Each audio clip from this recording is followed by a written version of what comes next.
Hello students, class 10th biology. जैसा कि हमने आपको पीछे लेक्चर में जैव प्रक्रम के जितने भी टॉपिक थे जो सिलेबस में आपके थे उसको हमने कंप्लीट कर दिया। ठीक है, तो सिलेबस में जो था वो 4 टॉपिक थे।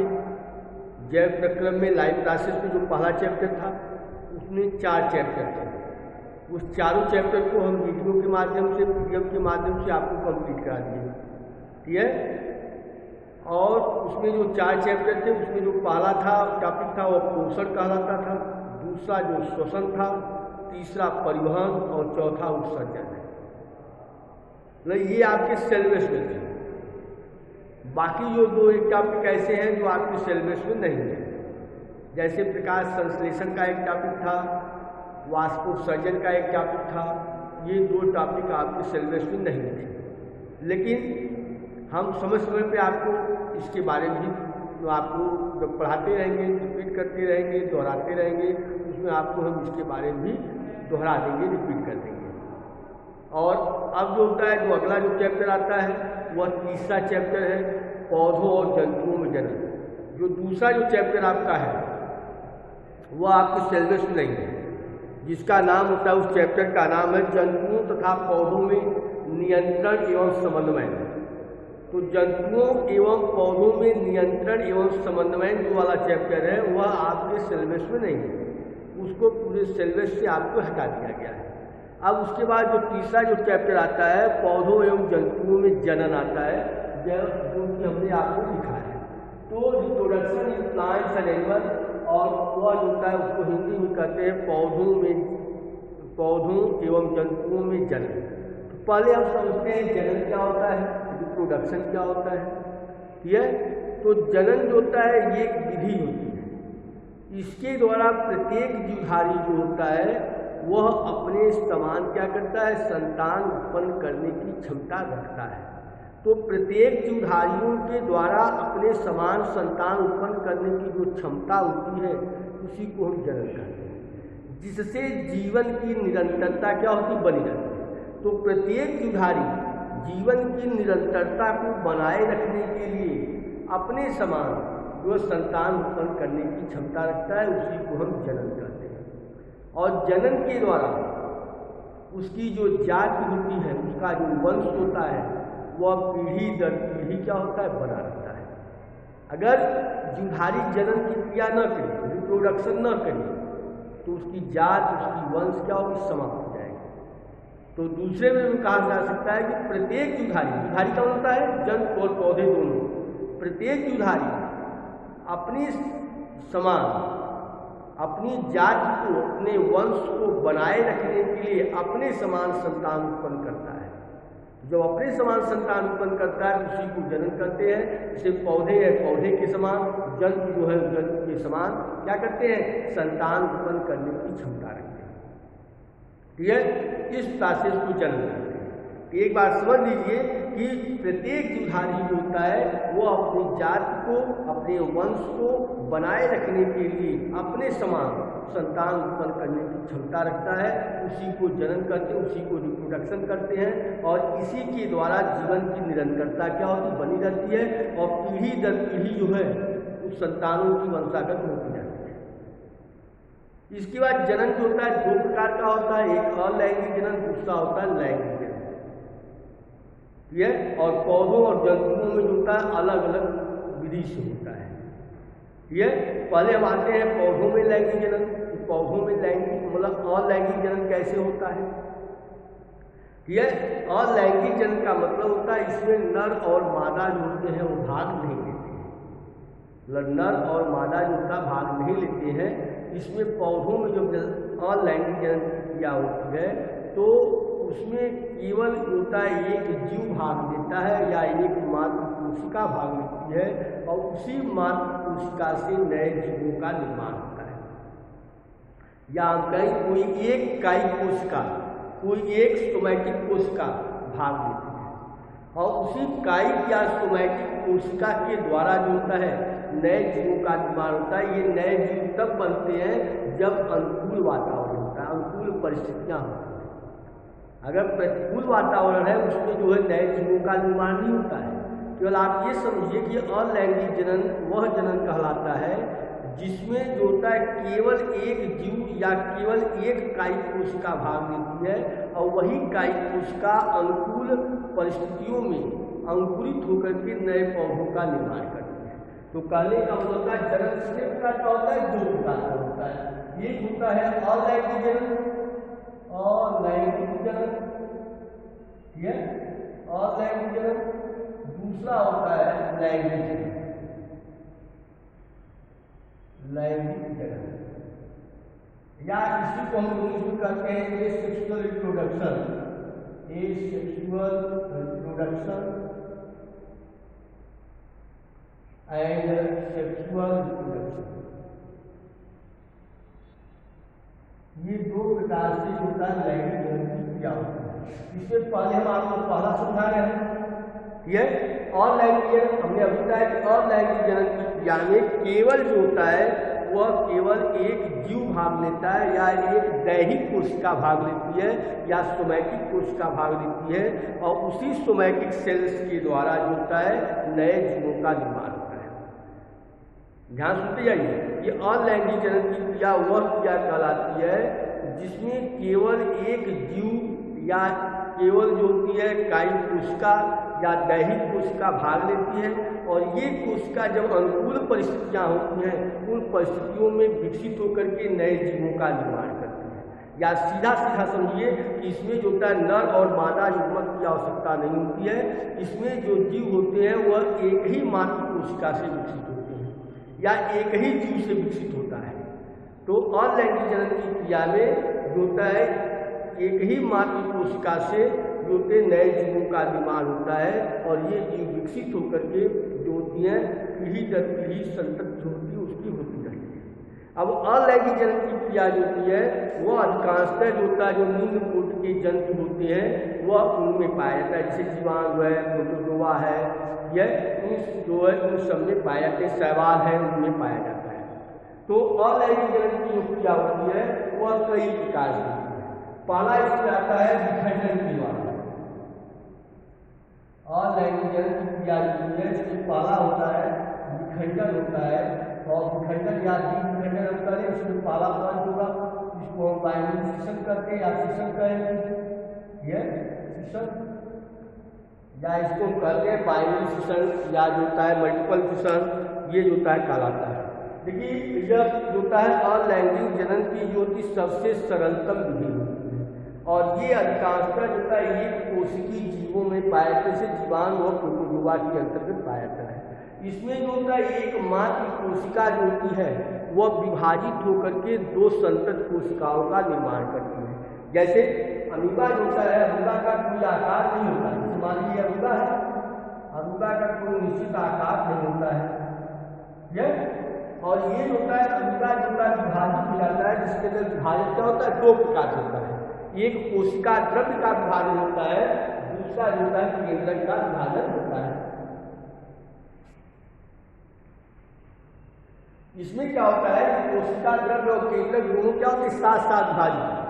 जब दोनों साथ साथ विभाजित होते हैं तो यहाँ पे जो कि एक न्यूक्लियर कोशिका क्या करती है स्लिप कर जाती है, स्लिप करके इस तरह जोड़ती बन जाती है। इसके बाद जब दूसरे तीसरे स्टेप हम आते हैं तो ये जो तीसरा स्टेप होता है इसमें कोशिका जो है जो है वह डंबल के आकार की रचना क्या होती है बना देती है। इसमें जो है 2 इस तरह जो है पाए जाते हैं और इसके बाद ये दोनों विभाजित होकर के 2 अणुओं के रूप में परिवर्तित हो जाते हैं। मतलब एक अमीबा से 2 अणुओं का निर्माण हो जाता है।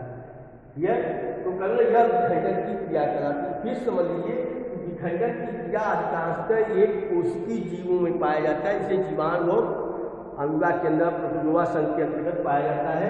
इसमें एक जो मात्र कोशिका होती है वह विभाजित होकर के 2 संतत कोशिकाओं का निर्माण करती है।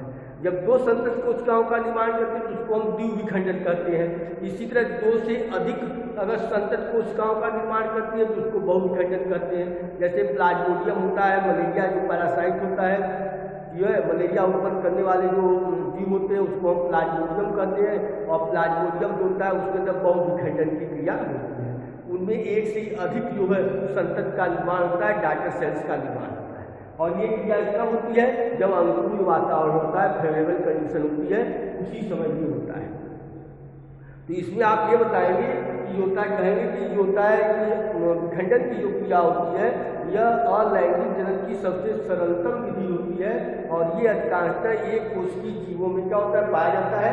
इसमें जो कोशिका होती है यह उन कोशिका में जो सूत्री विभाजन की क्रिया होती है और सूत्री विभाजन के द्वारा एकमात्र कोशिका जो होती है वह विभाजित होकर के दो संतत कोशिकाओं का निर्माण करती है और यह क्रिया जो होती है अनुकूल परिस्थितियों में होती है। तो अनुकूल परिस्थितियों में जो मात्र कोशिका होती है वह विभाजित होकर के दो संतत कोशिकाओं का निर्माण करती है और इसी को हम विखंडन की क्रिया कहते हैं। और हमने बताया था कि अभी कि अगर जो होता है एक से दो संतत का निर्माण होता है इसे द्विविखंडन की क्रिया कहते हैं। अगर एक से जो होता है बहुत से दो से अधिक जो होता है संतत का निर्माण होता है तो उसे बहुविखंडन की क्रिया कहते हैं। बहुविखंडन की क्रिया जो कि वह प्लाज्मोडियम के अंदर पाई जाती है और द्विविखंडन की क्रिया जो कि वो अमीबा और जीवाणु के अंदर पाया जाता है। ठीक, ये तो पहला हो गया विखंडन की क्रिया होगी। अब विखंडन के बाद दूसरा आता है, इसमें आता है कि जो मुकुलन होता है। दूसरी जो होती है क्या होता है विखंडन के बाद होता है जो दूसरा टॉपिक आता है वो आता है मुकुलन होता है। यह मुकुलन होता है या परिणन होता है। ठीक है, दूसरा आता है मुकुलन होता है। तो मुकुलन जो होता है यह ईस्ट जो कोशिका होती है, ईस्ट आपने नाम सुना होगा, जिसको हम कहते हैं सैक्रोमाइसिस सेरियेसी। तो ईस्ट की जो कोशिका होती है उस कोशिका में जो होती है छोटे छोटे क्या होते हैं भाग उत्पन्न हो जाते हैं। या हम कहें कि मुकुलन जो होता है ईस्ट की कोशिकाओं में पाया जाता है। ईस्ट की कोशिका में बाहर जो होता है एक उभार निकल आता है। जो मात्र कोशिका होती है उसके बाहर एक उभार निकल आता है, उस उभार को हम मुकुल कहते हैं। और ये मुकुल जो होता है जब अनुकूल परिस्थितियाँ आती है ये मुकुल जो होता है मात्र कोशिका से अलग हो जाती है और अलग होकर के एक नए जीव का निर्माण कर लेती है और इसके द्वारा उत्पन्न जो संतत होती है उसको हम मुकुलन कहते हैं। जैसे देख लीजिए, जैसे मान लीजिए कोई होता है इस कोशिका होती है, ये सेल है ये, और इसके अंदर बाहर उभार निकल आएगी। इस उभार को क्या करते हैं मुकुल करते हैं। ये और जब अनुकूल या फेवरेबल कंडीशन जब आती है ये मुकुल क्या होते हैं अलग हो जाते हैं। जब अलग हो जाते हैं तो इनसे जब संतत का निर्माण होता है, नए जीवों का जब निर्माण होता है तो उस विधि को हम मुकुलन करते हैं। और ये होता है ईस्ट के अंदर पाया जाता है। सैक्रोमाइसिस सेरियेसी होते हैं या ईस्ट होता है उसके अंदर पाया जाता है। पौधों की बात हुई, पौधे का ही एग्जाम्पल लीजिए, औत्र मुकुलन या हाइड्रा के अंदर एनिमल्स जो होते हैं उसके अंदर हाइड्रा के अंदर भी पाया जाता है। तो देख लेंगे फिर से मुकुलन की क्रिया जो होती है वह ईस्ट या सैक्रोमाइसिस सेरियेसी के अंदर पाया जाता है। इसमें जो होता है जो मात्र कोशिका होती है उसके बाहर जो है एक उभार निकल आता है, आउटग्रोथ निकल आती है। इस आउटग्रोथ को हम मुकुल कहते हैं। और ये मुकुल जो होता है जब अनुकूल परिस्थितियाँ आती है तो ये मात्र कोशिका से क्या होती है अलग हो जाती है और जब अलग हो जाती है तो ये अंकुरित होकर के या हम कहें कि नए जीवों का निर्माण इससे करती है। तो इस विधि को हम मुकुलन करते हैं। समझा गया। इसके बाद तीसरा आता है बीजांड जनन। तीसरी विधि होती है बीजांड जनन। ये या जो होता है स्पोरोजेनेसिस का होता है या स्पोर फॉर्मेशन का।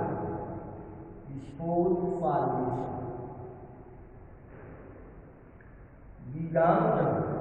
देखिए बीजांड जनन का मतलब होता है कि यह जो होता है जो कम विकसित जो पादप होते हैं, कम विकसित जो पादप होते हैं उनमें जो होता है एक दृढ़ आवरण होता है जिसकी तरफ मतलब दृढ़ आवरण वाली कोशिका बन जाती है। उस दृढ़ आवरण के मतलब वाली कोशिका जो होती है उस कोशिका को हम स्टोर करते हैं। और ये अधिकांशतः जो होता है कहा जाता है जो शैवाल होते हैं, क्लेमाइडोमोनास है, मीलोथ्रिक्स है, स्पाइरोगायरा है, उसमें पाया जाता है।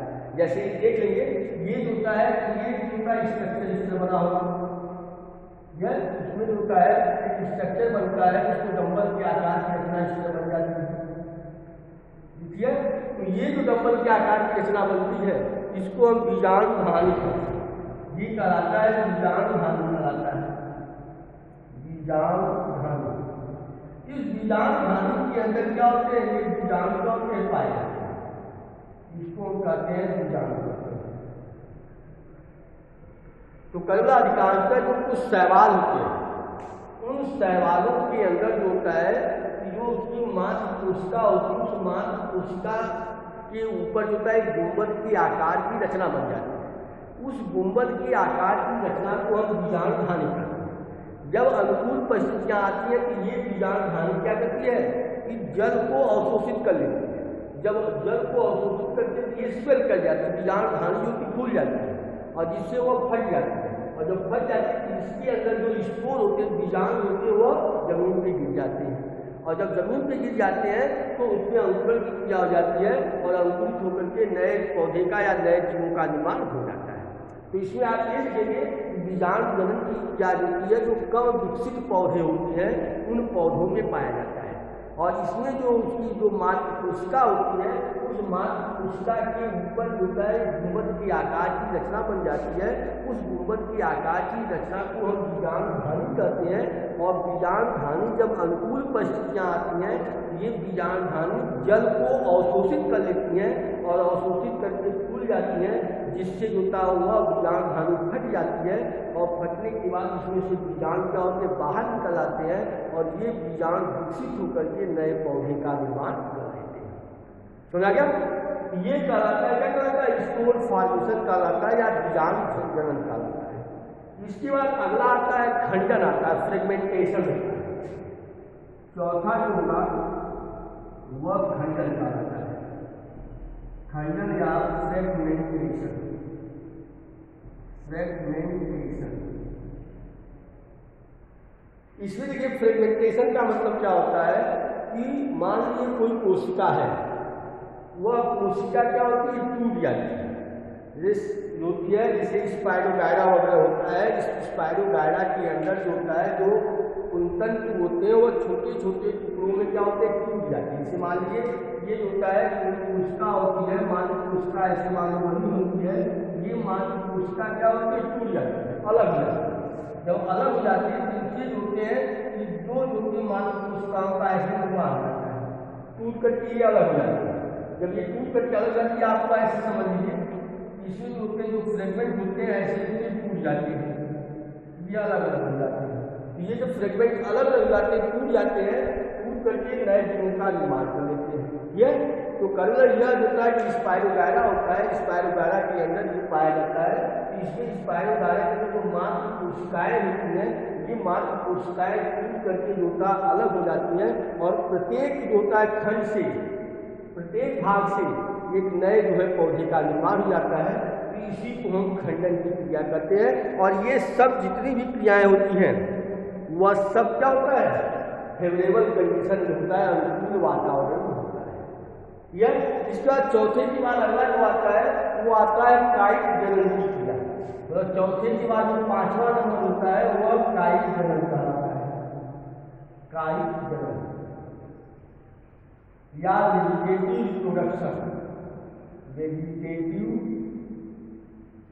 रिप्रोडक्शन या कायिक जनन की क्रिया।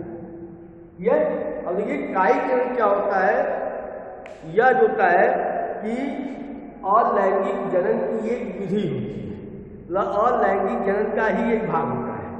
तो कायिक जनन जो होता है, पौधों के जो कायिक अंग होते हैं, उन कायिक अंगों से जब नए पौधों का निर्माण होता है तो वह कायिक जनन कहलाता है। कायिक अंग क्या होते हैं, जड़ तना और पत्तियां जो कि वो कायिक अंग कहलाते हैं। तो ध्यान सुन लीजिए, पौधों के कायिक भागों से, पौधों के दैहिक कोशिकाओं से, पौधों के वर्धी भागों से जब नए पौधों का निर्माण होता है उसे हम कायिक जनन की क्रिया करते हैं। और कायिक जनन जो होता है वह दो प्रकार का होता है, एक होता है प्राकृतिक कायिक जनन, दूसरा होता है कृत्रिम कायिक जनन।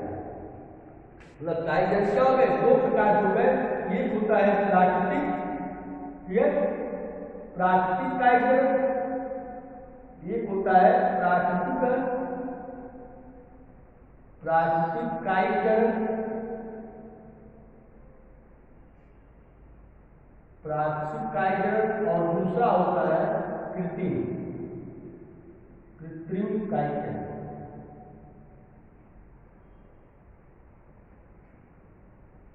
ये दो प्रकार के। तो कभी फिर समझ लीजिए, पौधे के कायिक अंगों से जब नए पौधों का निर्माण होता है उसे हम कायिक जनन की क्रिया करते हैं। पौधों के कायिक अंग या वर्धी अंग क्या कहलाते हैं? जड़, तना और पत्तियां जो होती है पौधों के कायिक अंग कहलाते हैं या वर्धी अंग कहलाते हैं, और इनसे जब पौधे का नए पौधों का निर्माण होता है तो वह कायिक जनन की क्रिया कहलाती है। समझा गया? अब कायिक जनन होता है दो प्रकार का होता है, एक प्राकृतिक कायिक जनन होता है, दूसरा जो होता है कृत्रिम कायिक जनन होता है। प्राकृतिक कायिक जनन का मतलब होता है कि ये जो प्रकृति में होता रहता है, मतलब स्वयं होता रहता है, ठीक है। और जो होता है अधिकांशतः जो निम्न कोटि के पौधे होते हैं उनमें पाए जाते हैं। जैसे होता है प्राकृतिक कायिक जनन होता है जड़, तना और पत्ती के द्वारा होता है। इसे जड़ जो होता है, जैसे चहेलिया का पौधा होता है, सतावर का पौधा होता है, तो इसमें जो होता है उन पौधों में जो होता है कायिक जनन की वो जड़ के द्वारा कायिक जनन की क्रिया होती है, ठीक है। और ये जो जड़ होती है वह भोजन को संचित कर लेती है, भोजन को इकट्ठा कर लेती है, और भोजन जब इकट्ठा कर लेती है कुछ समय के लिए वह सुप्तावस्था में चली जाती है। इसके बाद जो होता है जब फेवरेबल कंडीशन आती है, अनुकूल वातावरण आता है, तो ये जो होता है इनमें अपस्थानिक कलिकाएँ निकल आती हैं और ये कलिकाएँ दूषित होकर के नए पौधे का निर्माण कर देती हैं। कहने का मतलब होता है जैसे आप जो सामान्य रूप से समझ लीजिए, गेहूँ है, धान है, आप क्या करते हैं स्टोर में रख देते हैं, कुछ समय के लिए वो क्या करता है विश्राम अवस्था में रहता है, सुप्तावस्था में पड़ा होता है।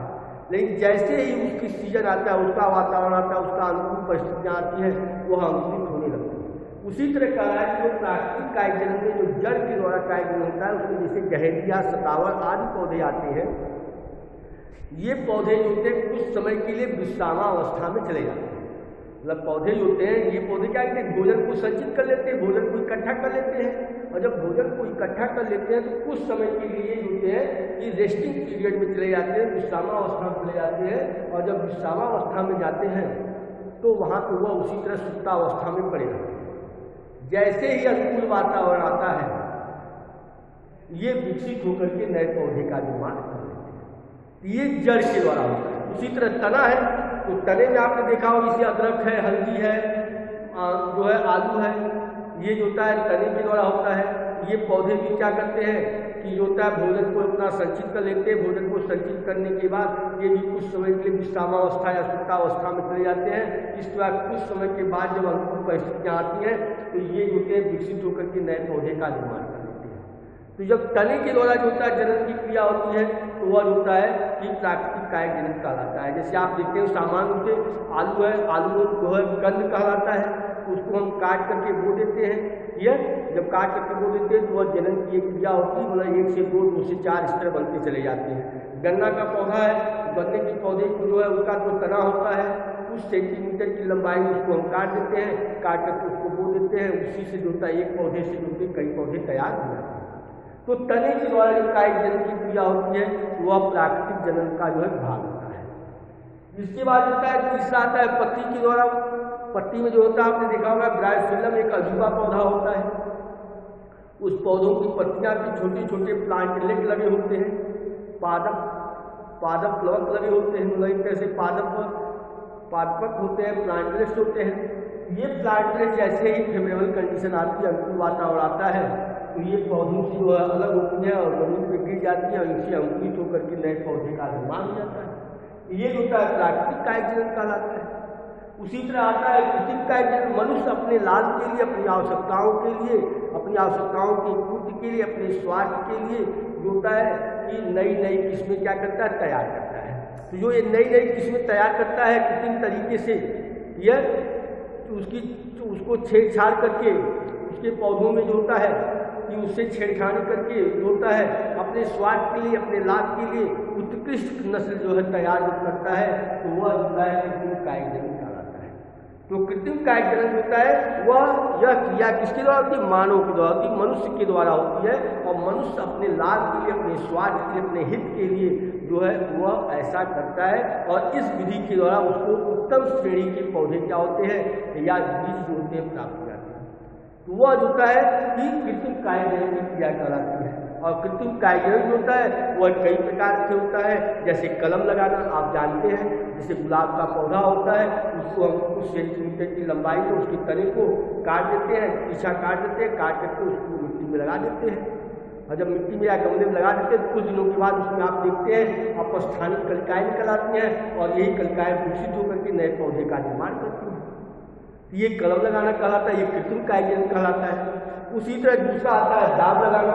मान लीजिए कोई पौधा है, उस पौधे की जो तना है, शाखा है, लचकदार होती है, लटकती रहती है, तो उसको हम लटका करके उसके ऊपर जो हम क्या करते हैं मिट्टी से उसको दबा देते हैं।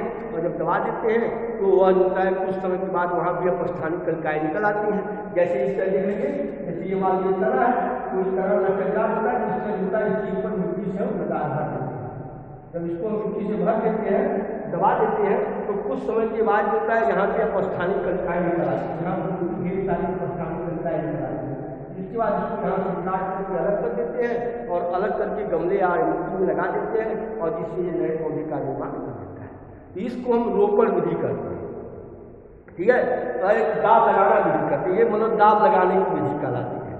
इसका रोपण विधि क्या होता है, जिसमें एक मूल पौधा होता है, जैसे मान लीजिए कोई पौधा है प्लांट है, ये मूल पौधा होता है, मेन पौधा होता है जमीन में लगा होता है। इस पौधे पर दूसरे पौधे की कोई शाखा होती है, उसको इसी तरह ला करके इनका करके लगा देते हैं, ठीक है।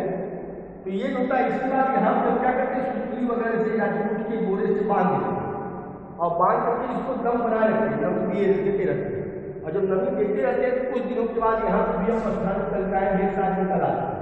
जब अपस्थानिक कलिकाएं निकल आती हैं तो यहाँ से काट करके इसको अलग कर देते हैं और अलग करके इसके बाद मिट्टी में इसका रोपण कर देते हैं और लगा देते हैं। इसके बाद ये होता है कहलाता है रोपण विधि कहलाती है, या उसको हम ग्राफ्टिंग कहते हैं। समझ आ गया। तो मतलब कृत्रिम कायजनन के अंदर होता है कलम लगाना, दाब लगाना, रोपण लगाना, ये तमाम जो विधियाँ होती हैं उनके द्वारा जो होता है कायजनन की क्रिया की जाती है। इसके बाद होता है कायजनन से क्या लाभ होते हैं, इससे क्या लाभ हमको होता है।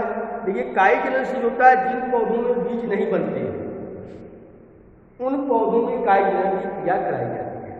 मतलब जिन पौधों में बीज का निर्माण नहीं होता है उन पौधों में कायजनन के द्वारा जो होता है नए पौधों को निर्माण करते हैं। जैसे इसके अंदर जो होता है केला है, अंगूर है, इसमें जो होता है कायजनन की क्रिया के द्वारा नए पौधे क्या करते हैं, विकसित करते हैं। इसके अलावा जो होता है कृत्रिम कायजनन में जो होता है बहुत से पौधे होते हैं, मतलब थोड़े समय में, कम समय में अधिक से अधिक पौधे क्या किए तैयार किए जाते हैं। मतलब कम समय में अधिक से अधिक पौधे क्या करते हैं, इस विधि के द्वारा तैयार किया जा सकता है। और इसमें जो होता है कि जो होते हैं इस प्रक्रिया के द्वारा जो पौधे प्राप्त किए जाते हैं इसमें जो होता है ज़्यादा समय नहीं लगता है, मतलब समय जो होता है कम लगता है। कम समय में अधिक से अधिक उत्कृष्ट क्वालिटी के या नए जो है वो पौधे प्राप्त किए जा सकते हैं। अब इसके बाद इससे क्या होता है, ये लाल हो गया इसका, ये लाल की श्रेणी में आता है। और इसी तरह कृत्रिम पौधे से हानि भी होती है। हानि का मतलब होता है उसमें जो होता है कभी कभी होते हैं जो रोगग्रस्त पौधा होता है वह जो होता है पीढ़ी दर पीढ़ी जो होता है वंशागत होता चला जाता है। और कभी कभी जो जैसे जैसे होता है पौधा जो होता है कि कायजनन की क्रिया हम कराते हैं बार बार, तो वह पौधे जो होते हैं कमज़ोर हो जाते हैं और उसका उत्पादन जो होता है कम हो जाता है, प्रभावित हो जाता है। ये जो होता है कृत्रिम कायजनन के जो होते हैं या कहा ऐसा कायजनन की जो होती है हानियाँ होती हैं, ठीक है। अब इसके बाद आता है लैंगिक जनन। तो लैंगिक जनन जो होता है या सेक्सुअल रिप्रोडक्शन है उसको हम आपको अगले लेक्चर में समझाएंगे, ठीक है। धन्यवाद।